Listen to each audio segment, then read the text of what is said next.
Hello everyone.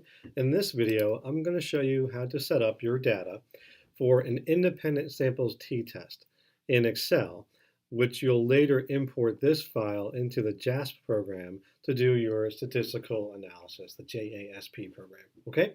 Again, this is not a dependent samples where you have maybe 5 or 6 students who had a baseline and then a treatment. This is an independent samples t-test where you have a control group and an experimental group made up of completely different participants.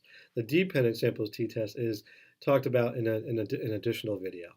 Okay, so this is for independent samples.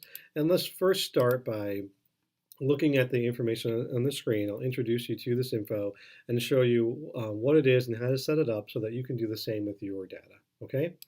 And this leftmost column here, numbered numerically 1, 2, 3, 4, 5, 6, and so forth.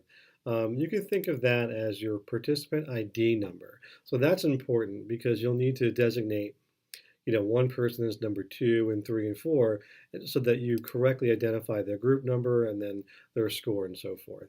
So this middle column here is the group that the students are in, and this rightmost column, this is my dependent variable. In this case, my dependent variable is test score for a made-up test that I use for this made-up data.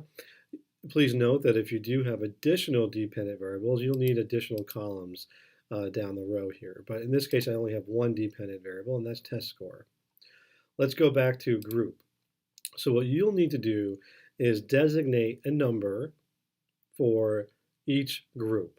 In this case, I only have 2 groups. I have a control group and an experimental group. So I only need 2 numbers. If you have additional groups, you'll need 1 number for each group.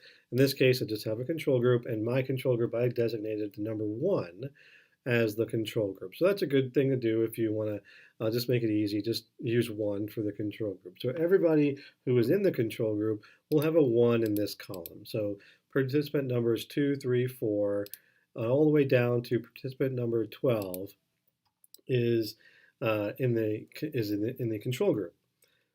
2 designates experimental group. So everybody numbered 13 through 21 is in the experimental group. So this is just how you designate the groups that they're in. Okay? And this column, this is obviously their test score. So participant number 2, who's in group 1, the control group, got a test score of 22, and so forth. So you simply just enter in that score and that measure for that particular participant all the way down the line until you get to the end. And that is really it. That's really how you set up your data. As simple as that. Do note one thing. When you save this file, the JASP program only accepts .csv files. So Excel is XLS or XLSX files. It won't import that. So when you go to save this, do save as, and then make sure it's comma separated value or .csv. That's a type of file that you need to save it as in order to import this into the stats program that we're going to use. Okay, if you save it as XLS or XLSX, that's not going to work. Make sure it's .csv, and that's really it. You're ready to start importing this. Oh, one thing is you will get a little pop-up that says this workbook contains features that will blah, blah, blah.